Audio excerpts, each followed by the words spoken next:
Students, आज की class शुरू कर रहे हैं हम एक नए टॉपिक के साथ। आज का टॉपिक है मिनट्स ऑफ मीटिंग। मैंने आपको बताया था कि जितनी भी मीटिंग्स होती हैं उनके हर एक मीटिंग के मिनट्स लिखने बहुत ज़रूरी हैं। किसी भी कंपनी में किसी मीटिंग के अगर मिनट्स नहीं लिखे जाते हैं तो ये गलत माना गया है। ठीक है, तो it is very essential to keep the minutes of a meeting in a company. तो ये होता क्या है, जरा ये पढ़ लेते हैं, समझ लेते हैं। देखिए, मिनट्स क्या है? Minutes it is a record of the proceedings of a meeting. जो भी मीटिंग हुई है कंपनी में, उस मीटिंग के रिकॉर्ड है ये, उस प्रोसीडिंग का। जो भी बातें हुई हैं, जो लोग आए नहीं आए, क्यों नहीं आए, और क्या बात हुई, कोई रेजोल्यूशन पास हुआ तो, कोई प्रपोजल रखा गया तो, वट एवर इट इज, सब चीज़ों की प्रोसीडिंग की रिकॉर्डिंग है ये। उसके अलावा अगर कह सकते हैं contains fair and correct summary. जो मिनट्स होते हैं वो बिल्कुल एक सही और स्पष्ट, एकदम स्पष्ट और सही समरी होती है उस प्रोसीडिंग की जो उस मीटिंग की है। ठीक, और एक कंपनी में रिक्वायरमेंट है हमेशा to keep minutes of all meetings में। जैसा मैंने शुरुआत में कह दिया कि कोई भी मीटिंग होगी उसके मिनट्स जरूर रखे जाएंगे, तो company required to keep minutes of all meetings. ठीक है, तो हम इसकी कुछ आगे की चीज़ों को उस क्लासिफिकेशन के साथ में समझने की कोशिश करते हैं। सबसे पहले मैं लेती हूँ फीचर्स, क्या खास बातें हैं मिनट्स के बारे में। तो देखिएगा, इट रिकॉर्ड्स अटेंडेंस। अब यहाँ थोड़ा सा ध्यान देना है, ये कहता है अटेंडेंस रिकॉर्ड करता है, तो उसमें क्या होगा, हर मीटिंग में का जो मिनट होते हैं उसमें पूरी लिस्ट रखी जाती है जितने भी मेंबर होंगे, और उन मेंबर्स पे कौन कौन अटेंडेंस में प्रेजेंट है और कौन कौन एब्सेंट है ये मेंशन किया जाता है, ताकि कि जब वोटिंग हो रही हो तो भी, या कोई प्रॉब्लम हो जाए, डिस्प्यूट हो जाए, तो वो सारी चीज़ों में अटेंडेंस का बहुत इंपॉर्टेंट रोल होता है। कभी भी कोई चीज़ की क्लैरिफिकेशन करनी होती है तो ये देखा जाता है कि whether the member was present और नॉट। ठीक है, तो इसलिए रिकॉर्ड होता है अटेंडेंस का। आगे की बात करते हैं, जितने भी डिसीजंस, एक्शंस और कंक्लूजन्स होते हैं उन वो कैसे आए, उन सब की रिकॉर्डिंग है, उन सब की मेंटेनेंस है ये मिनट्स। तो एक खास बात होती है कि minute is a evidence of decisions, actions and conclusion were arrived, किस तरीके से लिए गए थे, तो उन सब की ये एक रिकॉर्ड है। आगे कहता है it helps in understanding the deliberation taken in the meeting.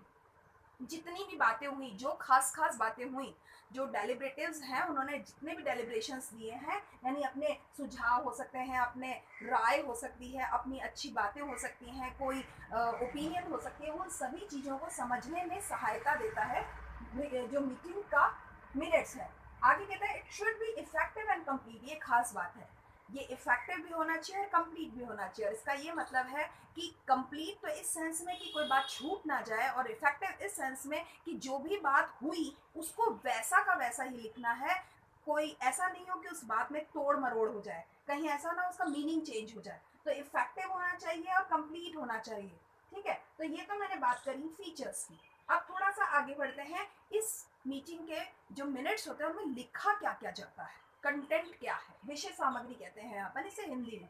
क्या लिखा जाता है? The first and important thing, date, time और प्लेस ऑफ द मीटिंग। जो मीटिंग हुई है वो क्या डेट पे थी, किस टाइम पे थी, किस जगह पर थी, वगैरह वगैरह। आगे एजेंडा, मैंने आपको अभी लास्ट लेक्चर जो था उसमें मैंने बताया है कि एजेंडा क्या होता है। एजेंडा का मतलब जिन जिन मुद्दों के ऊपर डिस्कशन किया जाना है उस मीटिंग के उसमें, तो एजेंडा भी इसमें इंक्लूड किया जाता है मिनट्स में, कि किन बातों पर चर्चा की जानी थी। ठीक है, और फिर उस चर्चा पे क्या क्या बातें हुई उनका रिकॉर्ड है मिनट्स। आगे की बात, whether the quorum is present और नॉट। अभी मैंने एक बात कही थी यहाँ पे कि अटेंडेंस का रिकॉर्ड होता है, बिल्कुल यही चीज है। उस अटेंडेंस से ही मेंशन किया जाएगा कि क्या कोरम फिल हुआ या नहीं, या किसी पर्टिकुलर मीटिंग के लिए कितना कोरम रिक्वायर्ड था। तो ये सारी चीजें इस अटेंडेंस के रिकॉर्ड से आएंगी। तो इसलिए इसने कहा क्या क्या रखा जाएगा, तो अगर डेट, टाइम, प्लेस है, एजेंडा है, तो उसके साथ साथ ये भी देखा जाएगा क्या कोरम फिल हुआ। ये एक्चुअली मेंशन किया जाता है कि उस मीटिंग में क्या कोरम फिल हुआ था या नहीं हुआ था। अगर नहीं हुआ तो किस परमिशन से इस मीटिंग को प्रोसीड किया गया। ठीक है, अब आगे की बात करते हैं, names of every member present और एब्सेंट। हर एक मेंबर का नाम लिखा जाता है, चाहे वो प्रेजेंट हो या एब्सेंट हो। वो एक अलग बात है कि अगर वो प्रेजेंट हुए तो प्रेजेंटीज में काउंट हो जाएंगे और एब्सेंट हुए तो एब्सेंटीज में काउंट हो जाएंगे, लेकिन ऐसा नहीं होगा कि जो जो लोग प्रेजेंट है केवल उनका नाम लिखा जाएगा। All the members should be included in the name of members. ठीक है, अब आगे की बात करते हैं, correction and amendments to previous meeting.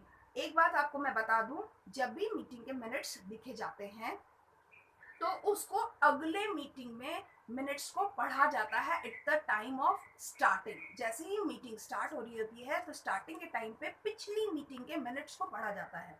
तो जो अगर मीटिंग को पढ़ा गया और उसके बाद एक टाइम दिया जाता है सभी मेंबर्स को, और जो लोग वहाँ बैठे होते हैं, चाहे वो प्रेसिडेंट हो, चेयर कर रहे हो वो लोग हों, डायरेक्टर्स हों, जो भी लोग वो बैठे होते हैं, उनको ये एक मौका दिया जाता है कि अगर इसमें कोई कमी रह गई हो या कोई करेक्शन देना हो या कोई बदलाव करना हो तो बताया जा सकता है। हो सकता है कोई चीज़ है लिखने से छूट गई हो, तो एक मौका दिया जाता है, एक टाइम रखा जाता है कि अगर कोई करेक्शन देना है या अमेंडमेंट करना है तो वो किया जा सके। और ये मैं बता दूं आपको, एक टाइम के बाद after the lapse of time, मतलब 5-7 मिनट रखा जाता है। अगर कोई नहीं बोलता है कुछ भी इसके आगे कि भाई करेक्शन या अमेंडमेंट किया जाना है, तो ये माना जाता है कि जो मिनट्स अभी पढ़े गए हैं वो मिनट्स कंप्लीट है, करेक्ट है, और उसके ऊपर फिर वो जो चेयर पर्सन होता है उस पर साइन कर देता है, तो ये अप्रूव्ड हो जाते हैं और फाइनल हो जाते हैं। तो जो मीटिंग के मिनट्स बन रहे होते हैं उसके साथ में पिछली मीटिंग के मिनट्स को पढ़ा भी जाता है, और उसी मीटिंग के मिनट्स में करेक्शन और जो अमेंडमेंट्स हैं वो भी किए जाते हैं। मैंने यहाँ पे लिख दिया है आपके लिए कि प्रीवियस मीटिंग है यानी इससे पहले वाली मीटिंग के, क्योंकि इस वाले मीटिंग के मिनट्स तो अभी रिकॉर्ड हो रहे हैं, वो अगली मीटिंग में पढ़े जाएंगे।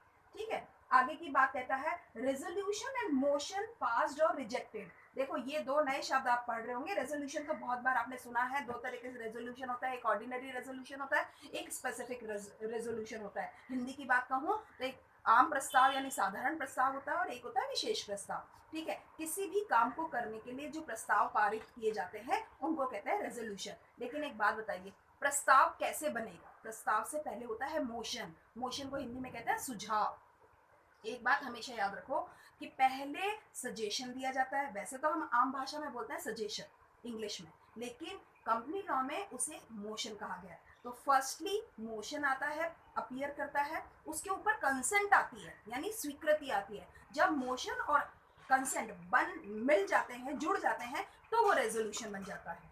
ठीक है, तो एक इक्वेशन फॉर्म में अगर मैं कहूँ motion plus acceptance is equal to resolution, ये हो जाता है। ठीक है, तो ये कहता है चाहे तो रेजोल्यूशन हो या मोशन हो। मोशन का मतलब है अगर सुझाव हो तो, और अगर प्रस्ताव बन गए हो तो, जो भी कुछ हो, अगर वो पास हुए तो भी और रिजेक्ट हुए तो भी, दोनों को रिकॉर्ड में डाला जाएगा। ऐसा नहीं है कि कोई रेजोल्यूशन या मोशन पास हुआ केवल उसी को हम मिनट्स में डालेंगे, नहीं, अगर रिजेक्ट भी हुआ तो भी डाला जाएगा। मतलब ये है each and every proceeding of the meeting should be recorded in the minutes.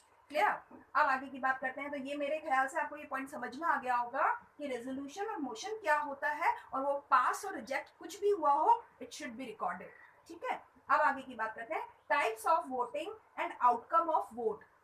उस मीटिंग में कोई रेजोल्यूशन हुआ होगा तो उस पर वोटिंग भी हुई होगी, कितने लोग सहमत है, कितने लोग नहीं सहमत हैं। तो कितने लोग सहमत है यानी किस तरह की वोटिंग हुई है, हैंड रेस करके वोटिंग हुई है या वोट कास्ट हुआ है, जो भी टाइप है वोटिंग का वो भी इसमें डाला जाएगा मिनट्स में। और उस वोटिंग का क्या आउटकम आया है, आउटकम का मतलब होता है result, what is the result of vote. तो इस रिजल्ट क्या आया है वोट का वो भी इसमें डाला जाएगा। मेरे ख्याल से आपको ये बात समझ में आ रही होगी कि हर एक चीज रिकॉर्ड में जा रही है। ठीक है, तो आगे की एक और बात है, मान लो कि मीटिंग एडजर्न हुई है। आप मुझे बता सकते हो कि एडजर्न और पोस्टपोन में क्या अंतर होता है? थिंक ट्वाइस, आप एक बार सोच के देखो। एडजर्न का मतलब होता है स्थगित करना और पोस्टपोन का मतलब भी होता है स्थगित करना, लेकिन एडजर्न होता है एक सर्टेन पीरियड के लिए और जो पोस्टपोन होता है वो अनसर्टेन पीरियड के लिए होता है। ये बात अंतर है, ध्यान रखना। जैसे लॉ की कोर्ट की जो प्रोसीडिंग्स होती है वो एडजर्न होती है, कोर्ट यानी शाम के 5 बजे कोर्ट एडजर्न होती है। इसका मतलब है सुबह अगले दिन जो वर्किंग डे है, यहाँ ध्यान रखना, अगर सैटरडे को भी एडजर्न हो रही है इसका मतलब है वो मंडे नेक्स्ट वर्किंग डे के 10 बजे वो प्रोसीडिंग शुरू होगी।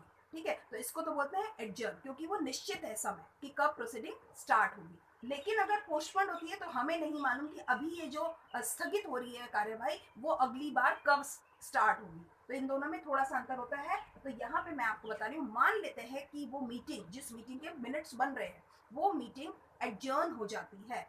भाई टाइम ओवर हो गया है या कोई और रीज़न हो गया, जो भी कुछ है, तो उसका टाइम ऑफ एडजर्नमेंट भी लिखना होता है।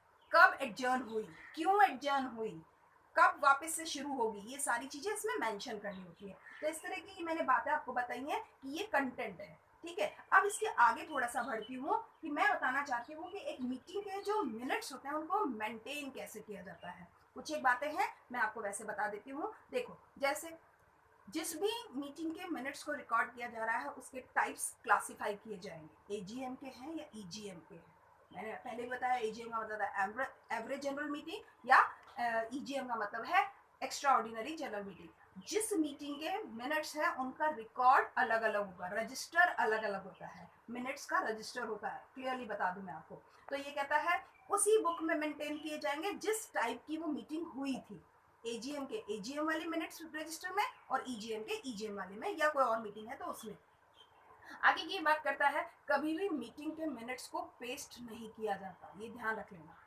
पेस्ट नहीं किया जाएगा, या तो लिखा जाएगा या वो इलेक्ट्रॉनिक मोड में होगा, ये ध्यान रख लेना। ऐसे नहीं कि पेस्ट कर दिया जाए, पेस्ट केवल किया जाता है वो रेजोल्यूशन या अटेंडेंस या एजेंडा, इस तरह की चीजें हैं। मगर मिनट्स को लिखा जाता है, मतलब कंपोज किया जाता है, ठीक है। आगे की बात सुनो, ये कहता है इलेक्ट्रॉनिक मोड पे भी रखा जाता है। एक चीज मैं आपको बताना भूल गई कि जो सेक्शन कवर करता है मिनट्स को, ध्यान देना, मैंने स्टार्टिंग में ऊपर टॉप पे लिख दिया था पर मैं आपको मेंशन कराना भूल गई हूँ।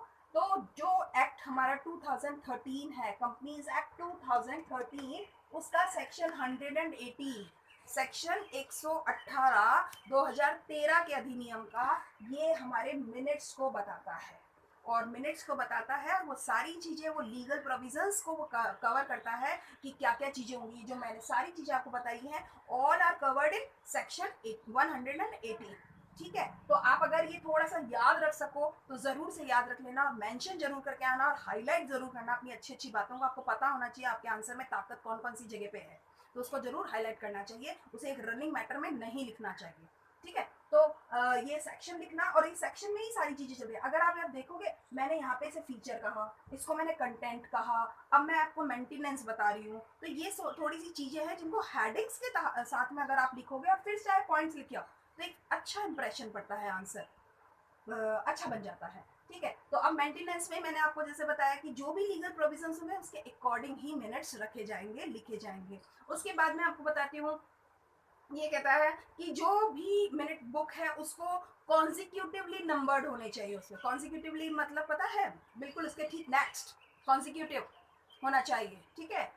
जैसे एक के बाद दो, दो के बाद तीन, ऐसा नहीं चलेगा कि आप ऑल्टरनेटिव नंबर डाल दो, 1 3 5 8, ऐसा नहीं होगा, ये ध्यान रखना। आगे की बात ये कहता है जो पेजेस हैं उन पे कॉन्सिक्यूटिव नंबर हो गया। ये कहता है मिनट बुक आपस में, minute should be pasted or attached to the minutes books or tempered with in any manner, किसी भी तरीके से रखे जा सकते हैं, लेकिन जनरली मैं आपको बता दूं पेस्ट नहीं किए जाते, जनरली लिखे जाते हैं। हाँ, एजेंडा और जो रेजोल्यूशन वगैरह है वो जरूर हम इसमें पेस्ट कर सकते हैं, ठीक है। एक और खास बात है, रजिस्टर्ड ऑफिस में ही इनको मिनट्स को रखा जाता है। आप समझिएगा, मान लेते हैं कि कोई एक कंपनी है वो जयपुर की है ना, उसका हेड ऑफिस तो जयपुर में, लेकिन इसके और ज्यादा ऑफिसेज जो है पूरे इंडिया में या अब्रॉड में भी फैले हुए हैं, ऑफिसेज बनाए हुए हैं कंट्रोलिंग पॉइंट ऑफ व्यू से। लेकिन क्या इसके जो मिनट्स रजिस्टर्स हैं या जो रिकॉर्डिंग है वो कहाँ रखी जाएगी? तो जो रजिस्टर्ड ऑफिस होता है वहाँ पे ही मिनट्स बुक को रखा जाना चाहिए। हमेशा याद रखो कि उसके सारे रिकॉर्ड, सारे बुक्स, वो सब जो भी चीज़ें होंगी वो उसके एक्चुअल जो रजिस्टर्ड ऑफिस है उसमें रखी जाएगी। क्योंकि अगर कभी भी इंक्वायरी बैठती है तो मेन हेड ऑफिस पे ही बैठती है, मेन हेड ऑफिस पे ही सारे डॉक्यूमेंट्स कंप्लीट मिलने चाहिए, ये थोड़ा सा ध्यान रखेंगे, ठीक है। अब आगे की बात करते हैं, जब एक मिनट्स बन जाए तो उस पर सिग्नेचर भी होंगे, क्योंकि केवल मिनट्स लिखे जाना ही काफ़ी नहीं है, उसको सिग्नेचर होकर के ही वो ऑथेंटिफाइड डॉक्यूमेंट बनता है। तो उसमें सिग्नेचर होने चाहिए चेयरपर्सन के, प्लस उस डायरेक्टर्स बोर्ड के जिसमें वो जो अटेंड किया है मीटिंग को, सभी मेंबर्स के उसमें सिग्नेचर नहीं होंगे, लेकिन बोर्ड ऑफ डायरेक्टर्स के और चेयरपर्सन के उसमें साइन होते हैं। अब ये कहता है कि such minutes may be signed by the chairperson of the meeting at any time before the next meeting is held। ये भी खास बात है, इसका कोई बहुत बड़ा टाइम पीरियड नहीं लिमिट किया गया है कि किस समय इस पे साइन किए जाएंगे। अगली मीटिंग होने से पहले कभी भी चेयरपर्सन के सिग्नेचर उस पर करवाए जा सकते हैं, ठीक है। और एक खास बात है, उस पर डेट जरूर लिखी जाएगी जिस दिन भी वो साइन किए जाएंगे, ठीक है। ये खास बात रही। अब ये कहता है इन मीटिंग्स को कौन कौन इंस्पेक्ट कर सकता है, जो ये बातें लिखी गई हैं कौन कौन इंस्पेक्ट कर सकता है। तो देखो फॉलोइंग पर्सन्स हैं, जैसे डायरेक्टर्स, जैसे कंपनी सेक्रेटरी जो कि एक्चुअली कंपनी में अपॉइंट किया गया है, ठीक है। एक है सेक्रेटरियल ऑडिटर, ऑडिटर होगा वो भी मिनट्स को चेक कर सकता है, इंस्पेक्ट कर सकता है। ऐसे ही स्टैट्यूटरी ऑडिटर, स्टैट्यूटरी ऑडिटर क्या होता है और कंपनी ऑडिटर क्या होता है। देखो स्टैट्यूटरी ऑडिटर वो होता है जो हमारे कोर्ट की तरफ से उसमें लगाया गया है। मान लीजिए लिक्विडेशन का टाइम चल रहा है, वाइंडिंग अप का टाइम चल रहा है, तो कोर्ट की तरफ से जो एक व्यक्ति आता है जिसको अपन राज के प्रापक कहते हैं, वो भी हो सकता है, तो उसको कहते हैं हम स्टैट्यूटरी ऑडिटर। वरना एक जनरल ऑडिटर जो हमारा हर साल का रिकॉर्ड मेंटेन करता है, ठीक है। ऐसे ही हो गया कॉस्ट ऑडिटर हो सकता है, इंटरनल ऑडिटर, ठीक है। ये सारे लोग हैं, इनको इंस्पेक्ट कर सकते हैं। तो और ये आगे खास बात कह रहा है, एक और हेडिंग ले लेते हैं, प्रिजर्वेटिव्स। किस तरह से प्रिजर्वेट कर सकते हैं, इसे रखना कैसे है, मेंटेन तो करना ही है, इसको प्रिजर्व कैसे करना है। तो देखो ये कहता है या तो आप इलेक्ट्रॉनिक मोड पे या फिर फिजिकल मोड पे या फिर दोनों, जैसा आप चाहें। यानी आपने रिकॉर्ड अपने कंप्यूटर में, अपने डेटा फाइल में कहीं उसको फोल्डर बना करके रख लिया है पिछली सारी मीटिंग्स का, इट्स ओके, ठीक है। अगर आप रिकॉर्ड फिजिकली रखते हो फाइल्स में, रजिस्टर्स में, ओके। अगर आप दोनों रखते हो, वेरी गुड। तो ये कहता है कैसे भी रखा जा सकता है। आगे कहता है office copies of notice, agenda, notes on agenda and other related paper should be preserved in good order in physical और electronic form for as long as they remain current and for 10 years, 10 साल तक का record रखा जाएगा। And whichever is later, चाहे तो आज से 10 साल के पीछे जितना भी होगा वो, या फिर जो बोर्ड अप्रूव करता है वो टाइम पीरियड, वहां तक के रिकॉर्ड को मेंटेन किया जाएगा। जनरली 10 साल तक के मिनट्स को रिकॉर्ड रखा जाता है, ठीक है। तो इस तरह से हमने ये बातें करी हैं। मेरे ख्याल से बहुत सारी चीज़ें मैंने आपको इसमें बता दी है। फिर भी अगर कोई चीज़ रह गई है तो मैं चेक कर रही हूँ। मैंने साइनिंग भी आपको बता दिया है, very good. Inspection and extraction भी मैंने बता दिया है, प्रिजर्वेशन भी बता दिया है, ठीक है। तो इस तरह से मैंने मिनट्स में 4-5 हेडिंग्स बताए हैं। एक रिवाइज करवा देती हूँ। मैंने आपको सबसे पहले तो सेक्शन बताया, फिर मीनिंग बताया, features, content, maintenance, preservative, signature and inspection. बहुत सारी हेडिंग्स हो गए, 6-7 पॉइंट में अगर हेडिंग्स में आप इस आंसर को कवर करते हो तो एक बहुत अच्छा आंसर बन जाएगा और short note point of view से बहुत ही वेटेज मिल जाएगी आपके आंसर को, ठीक है। तो इस तरह से मैंने जो मिनट्स है मीटिंग के वो आपके कवर करवाए हैं। आपको अगर कोई भी दिक्कत हो तो मुझे ज़रूर कमेंट बॉक्स में कमेंट कीजिए। Thank you for watching my videos regularly, thank you.